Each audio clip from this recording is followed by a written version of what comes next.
nous menons ce combat de la foi avec Satan le diable.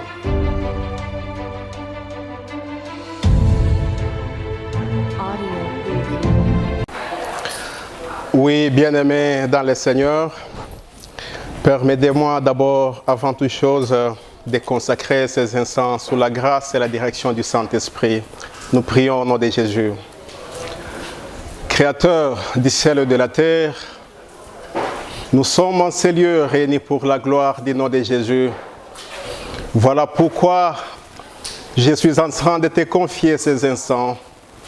Et je te confie ces peuples qui te suivent de partout là où ils se trouvent. Accepte, Seigneur, de faire à ce que le Saint-Esprit puisse nous enseigner. Que le Saint-Esprit nous révèle ta volonté. Que le Saint-Esprit nous éclaire par rapport à ta parole qui est un grand mystère. Jésus, je t'élève au-dessus de toutes les choses et je chasse tous les ennemis de l'Évangile loin de ces lieux. Au nom de Jésus, Amen. Oui, bien-aimés, je vous salue au nom de Jésus. Et de partout là où vous vous trouvez, je vous souhaite la bienvenue autour de la parole de notre Dieu. Ce jour, nous allons partager autour d'un thème que Dieu nous a mis au cœur. Et nous l'intitulons « La foi qui résiste face à la tempête ». Nous disons « La foi qui résiste face à la tempête ». Ici, je suis en train particulièrement de m'adresser aux fils et aux filles de Dieu, tous ceux qui ont cru en Jésus comme leur Seigneur et Sauveur, tous ceux qui ont la foi chrétienne et qui sont en train de marcher sur les chemins de la foi en direction du ciel qui est notre destination finale. Je viens dire au peuple de Dieu que quand nous croyons en Dieu, nous faisons une très bonne chose. Mais cela ne suffit pas. Parce qu'une chose est de croire en Dieu, mais une chose aussi est de conserver cette foi pour que nous puissions nous retrouver un jour dans le ciel auprès de notre Dieu. Parce que je vais vous dire, mes frères et sœurs, qu'il n'y a pas de couronne pour celui qui s'arrête à mi-chemin et il n'y a pas de mérite non plus pour celui qui a abandonné la foi.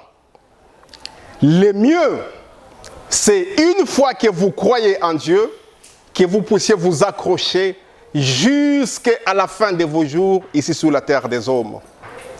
Mais bien aimés dans le Seigneur, comme je l'ai dit, que je veux m'adresser aux fils et aux filles de Dieu.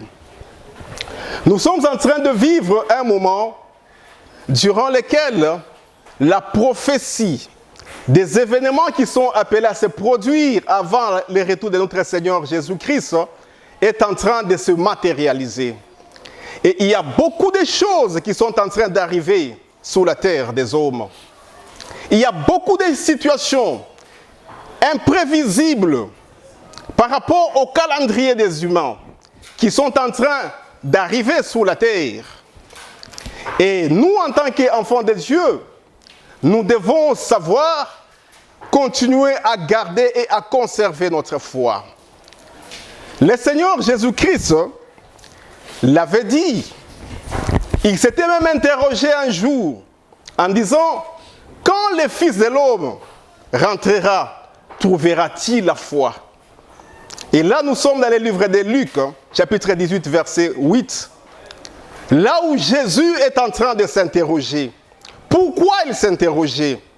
C'est tout simplement parce qu'il savait qu'il y aura beaucoup de choses. Beaucoup de choses qui doivent arriver et qui concernent l'humanité tout entière. Et au-delà de ces choses qui concernent l'humanité entière, il y a des choses qui concernent la vie de chacun pris en particulier. Par rapport à ta vie à toi, tu dois savoir affronter les situations qui arrivent et qui tentent à t'amener en dehors de la volonté de Dieu. Et tu dois savoir conserver ta foi pour qu'au dernier jour, tu puisses porter la couronne que Dieu nous a promise. Nous allons lire la Bible. Nous allons premièrement lire dans les livres de 2 Timothée, chapitre 4, versets 7 à 8. J'ai dit 2 Timothée 4, 7 à 8. Et puis on va lire aussi 1 Timothée, chapitre 1er, du 18e au 19e verset. Nous allons demander à notre bien-aimé de nous faire la lecture. 2 Timothée 4, 7 à 8, nous lisons. « J'ai combattu le bon combat, j'ai achevé la course, j'ai gardé la foi. Désormais, la couronne de justice m'est réservée. Le Seigneur, le juste juge, me la donnera dans ce jour-là, et non seulement à moi, mais encore à tous ceux qui auront aimé son avènement. » 1 Timothée 1, 18 à 19. 1 Timothée 1, 18 à 19, nous lisons. « Le commandement que je t'adresse, Timothée, mon enfant, selon les prophéties faites précédemment à ton sujet, c'est que, d'après elles, tu combattes le bon combat en gardant la foi et une bonne conscience. Cette conscience, quelques-uns l'ont perdue et ils ont fait naufrage par rapport à la foi. » Bien-aimés dans le Seigneur, nous venons de suivre la lecture. Ici, Paul est en train de nous parler au sujet du combat de la foi.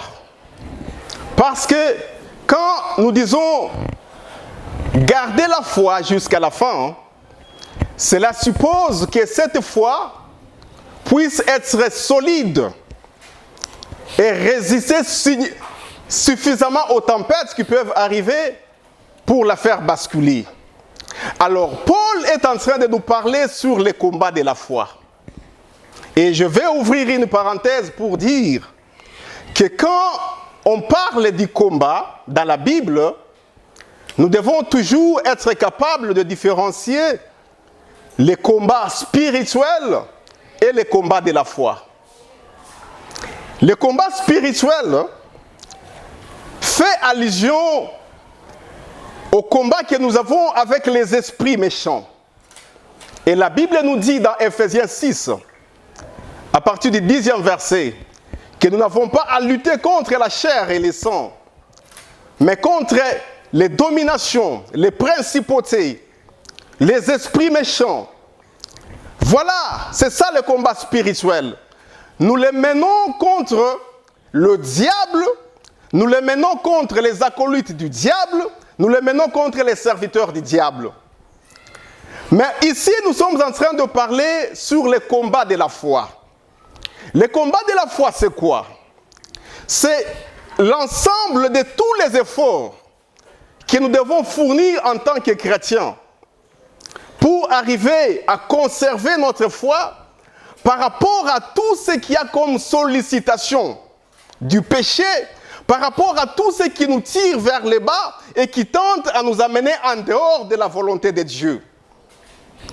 Et ce combat ici, mes bien-aimés, nous le menons premièrement avec notre propre chair.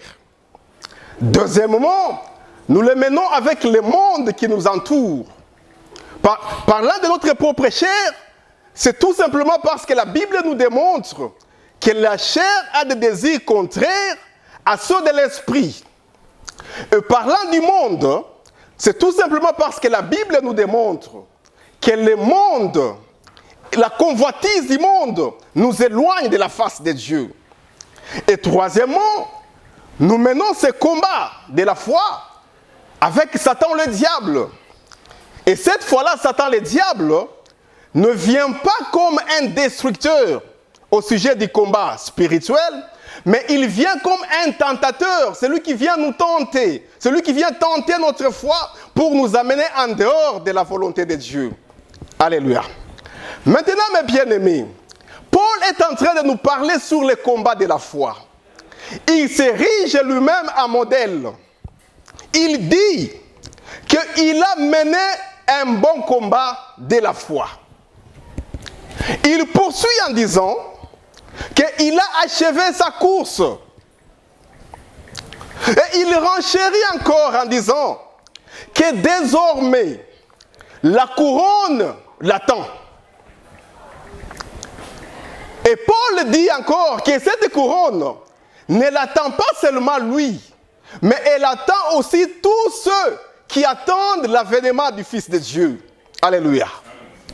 Maintenant, mes bien-aimés, nous voyons par ce premier passage, Paul nous présentait les combats de la foi.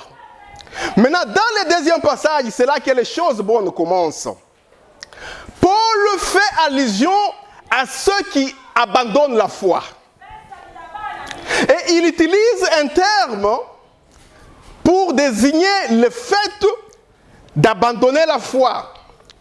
Il utilise une expression. Il dit, ils ont fait naufrage par rapport à la foi. Faire naufrage par rapport à la foi. Mais bien aimé, le terme naufrage, c'est un terme qui est beaucoup plus utilisé dans les domaines maritimes. Et il concerne pour la plupart des cas les navires ou bien les bateaux. Et quand un navire ou un bateau arrive à chavirer, à se noyer, on dit qu'il a fait naufrage. Dans ce passage, mes bien-aimés, Paul compare notre foi à un navire. Il compare notre foi à un bateau. Il compare maintenant les chemins sur lesquels nous marchons à la mer. Nous devons marcher sur cette mer. Et il compare l'abandon de la foi à un naufrage. Maintenant, mes bien-aimés, vous savez, quand j'étais en train de réfléchir sur ces choses, je me suis mis un peu à analyser les causes du naufrage. Parce que dans la plupart des cas, nous observons, nous assistons à des cas de naufrage.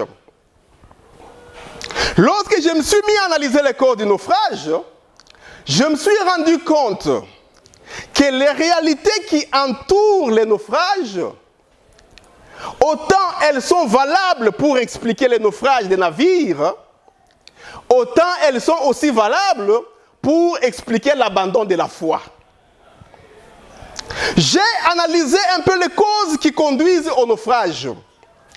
Premièrement, je me suis rendu compte que les naufrages arrivent lorsqu'il y a surcharge.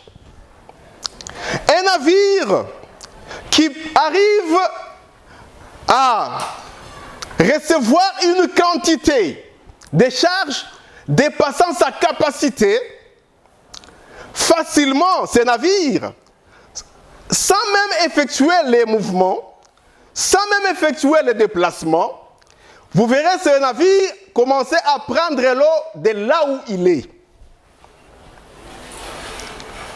La surcharge. Et quand j'ai observé maintenant dans la foi, dans la vie de la foi, j'ai réalisé que les surcharges sont aussi capables d'amener quelqu'un à faire naufrage par rapport à sa foi. Parce que sur le plan spirituel, la charge nous renvoie au fardeau. Et quand on parle de fardeau, on voit directement soit des problèmes que l'on accumule dans son cœur. Et cette accumulation de problèmes dans le cœur, à un moment, fera que la foi de quelqu'un commence à prendre des loups. Et la charge ou le fardeau concerne aussi le péché. Quand on mène une vie de péché, on ne craint pas Dieu. À un moment, on va faire naufrage par rapport à sa foi.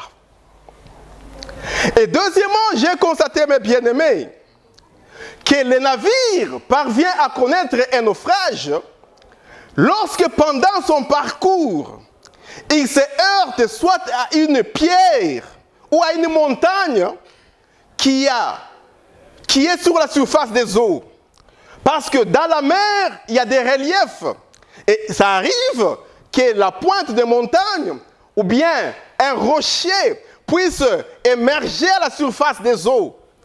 Et quand le navire est en train d'avancer et que le capitaine ne prend pas garde, il peut aller se cogner à cette montagne, il peut aller se cogner à ces rocs. Et si le navire est en bois, le navire va éclater.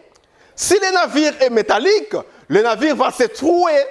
Et à partir de ces trous, l'eau va commencer à entrer jusqu'à ce que le navire va connaître le naufrage. Mais bien aimé, j'ai réalisé que même sur le plan spirituel, cela est valable. Lorsque quelqu'un, pendant sa marche, il parvient à rencontrer des problèmes qui lui résistent en face. Moi, j'ai toujours appelé ça des géants. Un géant qui te résiste, qui persiste en face de toi. Un problème, tu fournis tous les efforts d'homme. Ce problème reste entier. Tu pries, tu jeûnes, tu fais tout ce que tu peux faire et le problème reste entier. Des cas comme ça arrivent à pousser certains à perdre la foi et à connaître ces naufrages. Troisièmement, mes bien-aimés, j'ai réalisé qu'un vent violent peut amener les naufrages. Lorsqu'un navire est en train d'évoluer sur la mer, il suffit qu'il y ait un vent impétueux. Il suffit qu'une tempête puisse s'élever pour commencer à souffler dans tous les sens. Vous allez voir que le navire va perdre contrôle. Il va commencer à prendre de l'eau jusqu'à ce qu'à un moment, il va connaître les naufrages. Mais bien aimé dans le Seigneur, la tempête, c'est l'image des situations, des zones de turbulence qui arrivent dans la vie des enfants de Dieu. Il y a plusieurs qui abandonnent la foi parce qu'ils sont en train de passer des moments difficiles, des moments de turbulence, des moments où ils perdent le contrôle de leur situation de vie. Bien-aimés dans le Seigneur, nous devons savoir tenir ferme. Quatrièmement, je réalisais que le mauvais état du navire peut provoquer le naufrage. Et là, mes bien-aimés, quand on parle du mauvais état, on voit plus la vétusté du navire. Un navire qui n'est pas en bon état, c'est un navire qui peut facilement connaître le naufrage. Et comme je l'ai dit, que Paul compare les navires à notre foi, je vous dis, mes bien-aimés, que lorsque la foi de quelqu'un n'est pas bien entretenue, cette foi-là est appelée à connaître un naufrage. Et on entretient la foi, c'est par une vie de prière équilibrée et c'est par une vie de parole de Dieu. Alléluia. Mais bien aimés dans le Seigneur, ceci étant, nous voulons aller maintenant dans le fond du problème. Nous voulons voir qu'est-ce que nous pouvons faire pour garder notre foi en dépit des situations compliquées, en dépit d'étapes difficiles qui arrivent dans les vies des enfants de Dieu. Beaucoup abandonnent la foi. J'ai dit tantôt là qu'il n'y a pas de mérite qu'on accorde à quelqu'un qui a abandonné à mi-chemin sa foi. Il n'y a pas de demi-couronne de vie. Il y a tout simplement la couronne de vie. Quelqu'un qui a vécu, qui a fait l'œuvre de Dieu, qui a suivi Dieu pendant plusieurs années, s'il abandonne la foi à quelques moments de la fin de ses jours, c'est quelqu'un qui a tout perdu. Voilà même pourquoi quelqu'un qui a vécu loin de Dieu, s'il parvient à croire en Dieu à quelques moments de la fin de ses jours, c'est quelqu'un qui a gagné son salut. Voilà au moins bien aimé que le chemin de la foi, c'est un chemin qui est vraiment très compliqué. Alors je disais, qu'est-ce que nous devons faire pour garder notre foi en dépit des situations compliquées et des étapes difficiles. Premièrement, nous allons lire dans les livres des Nombres 21, versets 8 à 9. Nombre 21, versets 8 à 9. Nombre 21, versets 8 à 9, nous lisons. L'Éternel dit à Moïse, « Fais-toi un serpent brûlant et place-le sur une perche. Quiconque aura été mordu et le regardera conservera la vie. » Moïse fit un serpent d'airain et le plaça sur une perche. Et quiconque avait été mordu par un serpent et regardait le serpent d'airain conservait la vie. Oui, bien-aimés, nous venons de lire. Ici, je vais dire, la première chose que nous devons savoir regarder au Seigneur Jésus au lieu de regarder aux problèmes que nous avons. Nous devons savoir regarder à Dieu au lieu de regarder à la situation que nous sommes en train de vivre. Au lieu de regarder aux difficultés que nous sommes en train de vivre, on doit savoir garder notre regard fixé sur Jésus. Le passage qu'on vient de nous lire, c'est l'histoire d'Israël. Au moment où Israël avait abandonné Dieu, il avait péché. Et pour punir Israël, Dieu avait envoyé des serpents brûlants.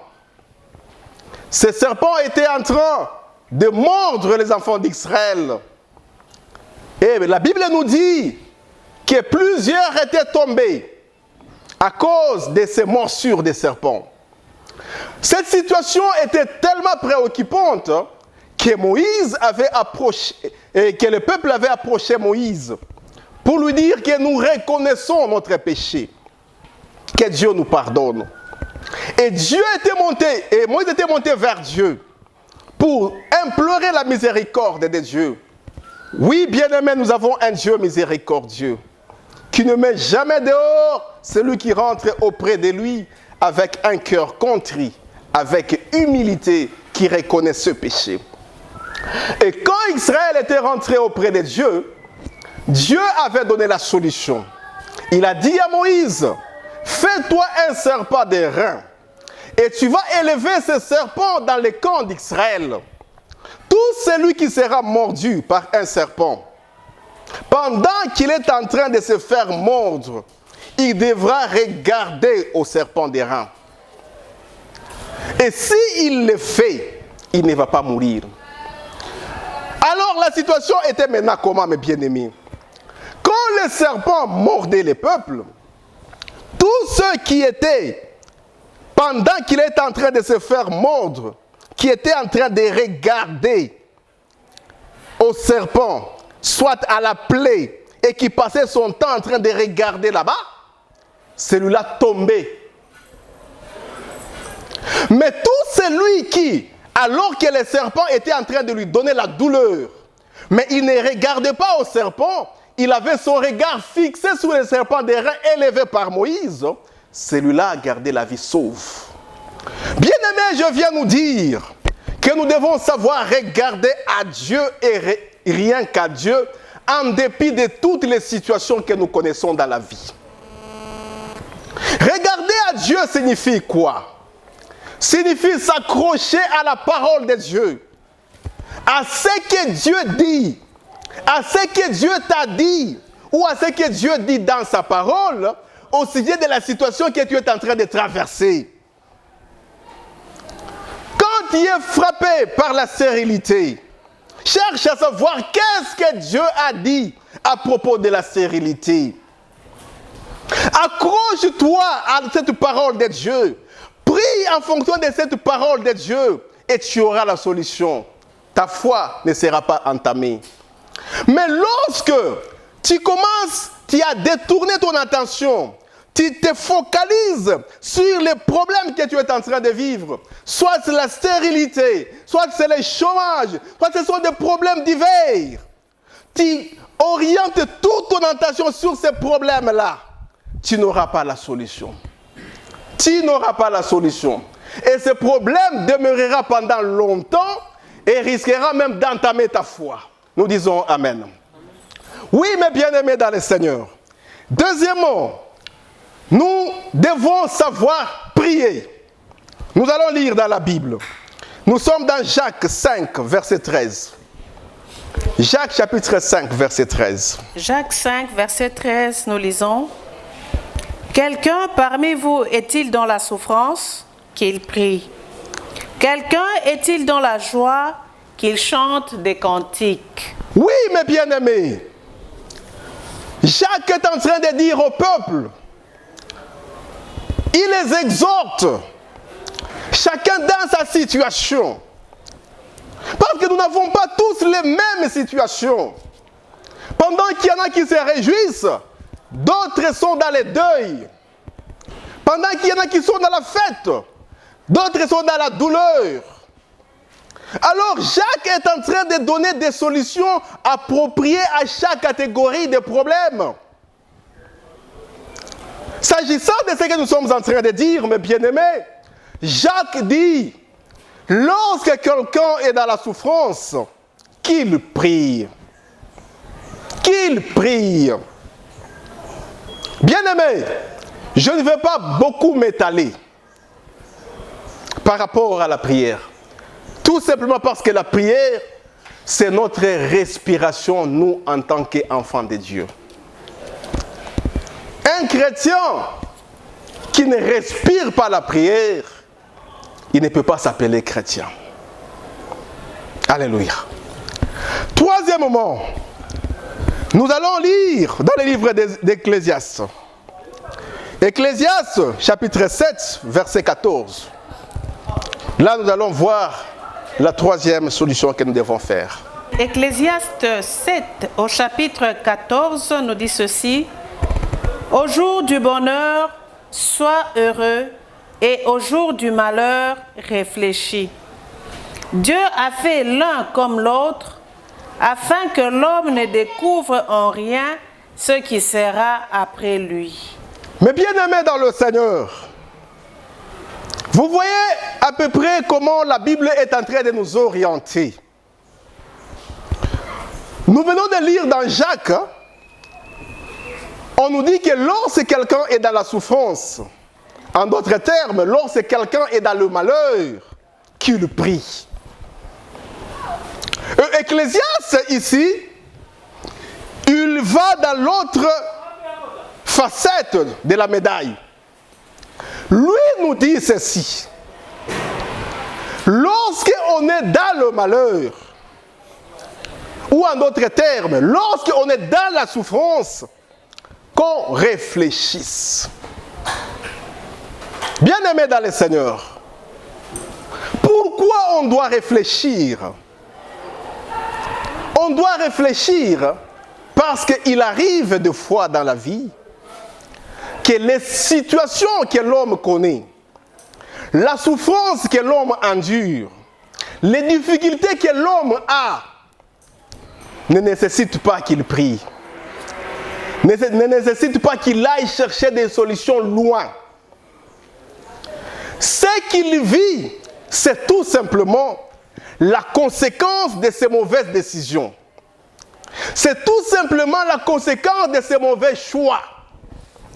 Et quand on est en pareille situation, bien aimé, ce n'est pas nécessaire de passer beaucoup de temps dans la prière, beaucoup de temps en train d'aller chercher la solution loin. Nous devons tous simplement savoir entrer en nous-mêmes, passer des moments de grande méditation. Apprenons, mes bien-aimés, à réfléchir profondément, à méditer sur nos vies.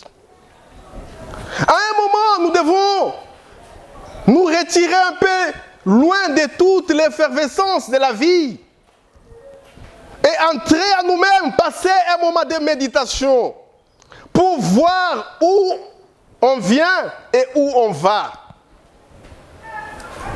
Tu regardes la situation que tu as, tu l'observes dans ses contours. Ça peut arriver que tu te rendes compte que cette situation est due tout simplement à un mauvais choix que tu as fait. Et si tu corriges ces mauvais choix, tu fais un bon choix, tu verras les choses se décanter d'elles-mêmes. Dernièrement ici, j'étais en train de causer avec quelqu'un qui était en train de se plaindre. Chaque fois, la femme, les enfants, c'est la maladie qui est dans la maison, il n'y a rien qui marche. Et quelqu'un qui le connaît bien l'a approché. Là, c'était au bureau. Il lui dit, toi, tu connais la tribu de laquelle tu es ici. Tu connais vos coutumes. Mais regarde la femme avec laquelle tu vis. Tu ne l'as jamais épousée. Plusieurs fois, ta belle famille t'a demandé d'aller payer la dot, d'aller régulariser ton mariage. Et voilà plusieurs années, tu ne l'as jamais fait.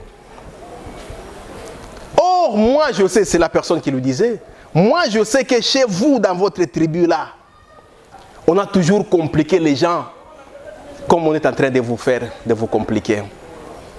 Et j'ai vu le monsieur en train comme de se réveiller d'un sommeil en se disant, oh, certainement, certainement, certainement. Vous voyez bien aimé, je ne suis pas en train de faire l'apologie de la coutume. Mais je suis en train de vouloir juste faire comprendre le peuple de Dieu qu'il y a des choses que tu peux être en train de vivre. Tu ne le comprends pas. Peut-être tu cherches des solutions très loin. Tu pries beaucoup. Or, ça nécessite tout simplement à ce que tu médites sur ta vie, que tu fasses un examen de conscience et tu vas trouver une responsabilité quelque part. Et dès que tu mets ton doigt là où tu dois le mettre, les choses vont se décanter. Je me souviens encore d'Agar, quand il était dans le désert, en train de pleurer parce que l'enfant était en train de mourir. Mais le puits d'eau n'était pas loin d'elle. Quand Dieu l'avait ouvert les yeux, elle avait regardé, le puits d'eau était tout simplement à côté d'elle. Donc, deux fois, les solutions à nos problèmes sont à côté de nous. Mais nous allons les chercher très loin. Voilà pourquoi Ecclésiaste est en train de dire, quelqu'un est dans la souffrance, qu'il réfléchisse. Alléluia. Et nous allons chuter avec le quatrième point, qui est la persévérance. Nous allons lire cela dans Hébreux 10, 36. Hébreux 10, 36, nous lisons. Car vous avez besoin de persévérance, afin qu'après avoir accompli la volonté de Dieu, vous obteniez ce qui vous est promis. Bien-aimés, ici, l'homme de Dieu est en train de nous dire que nous avons besoin de la persévérance. L'auteur du livre aux Hébreux, parce qu'on ne l'a jamais cité de manière claire, il est en train d'exhorter les Hébreux à garder la persévérance. La persévérance, mes bien-aimés, c'est quelque chose qui manque à beaucoup de chrétiens. Quand tu es en train d'aller dans une direction bien déterminée, l'échec que tu rencontres ne signifie pas que cela n'est pas la volonté de Dieu. Il y a des gens qui avancent sur une voie et il suffit qu'ils connaissent tout simplement la moindre résistance. Ils renoncent, ils disent ce n'est pas la volonté de Dieu, parce que si c'était la volonté de Dieu, tout allait venir facilement. Non. C'est un mauvais calcul, c'est une erreur. Le chemin de Dieu peut connaître beaucoup de résistances, mais il demeure toujours le chemin de Dieu. La voie du bonheur ou de la bénédiction peut connaître beaucoup de résistances, mais elle reste toujours la voie de Dieu. Voilà pourquoi, dès lors qu'on est sûr qu'on est sur la bonne voie, on est dans une bonne direction, il faut savoir évoluer avec persévérance. Contre vents et marées, il faut tenir. Il il faut savoir avancer et persévérer. Et vous allez voir qu'au bout, c'est le salut que vous allez rencontrer. Alors, mes bien-aimés, nous allons nous arrêter par là aujourd'hui. Je dis au peuple de Dieu qu'une chose est de croire en Dieu et de s'engager sous la voie du Seigneur, mais une autre, qui est même la meilleure, est de savoir conserver cette foi pour qu'on puisse arriver avec jusqu'à la fin de nos jours sur la terre, parce que c'est en ce moment-là, et rien qu'en ce moment-là seul, qu'on aura la couronne qui nous est promise. Que Dieu nous bénisse.